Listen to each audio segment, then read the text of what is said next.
Hi everyone, my name is Hassan. I'm here to show you how to solve this problem you are seeing on the screen on LocalWP.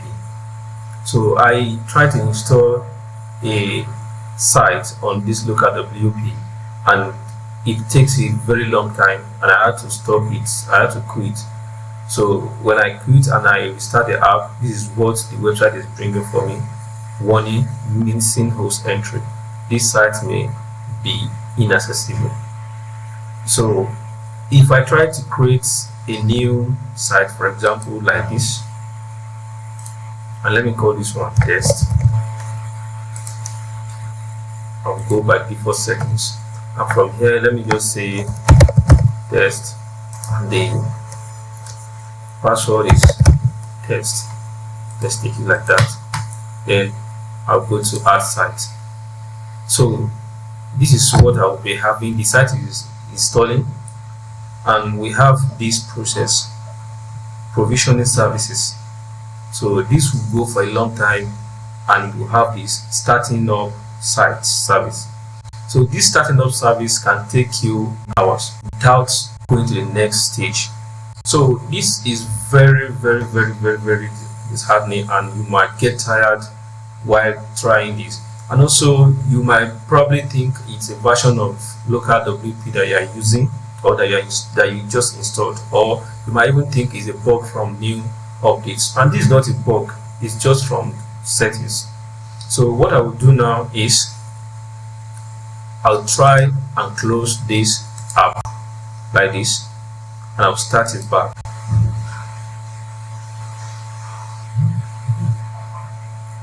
So this is LocalWP. I've restarted it. This is the site I created. So if I go to site folder from here,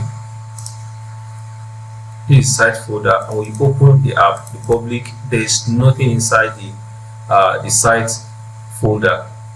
There's nothing that is created. So that's why we have that long starting or something.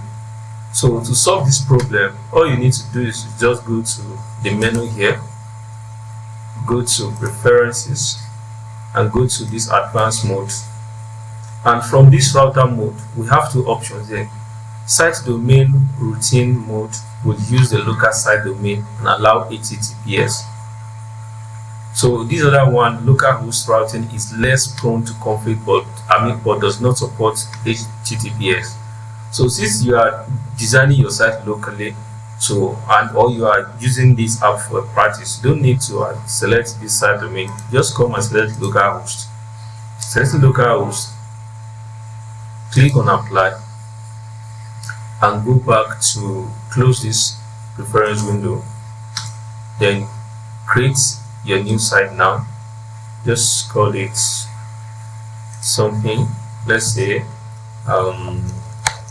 test fix. So here I will try user as username and user as password also. Then I'll add site. So this process will start taking place again. We have provisioning services followed by the stage where it takes a long time. You understand? But this stage, you can see it has changed, starting up site services. So this stage will take a little while. This adding WordPress. If you remember in the previous try, so it didn't add up WordPress. So that's just stuck at the previous stage. So this is adding up. This might take a while. We'll need to pause this video and come back. That's added WordPress and now it's installing the WordPress. So after the WordPress is installed, we'll be able to access our website.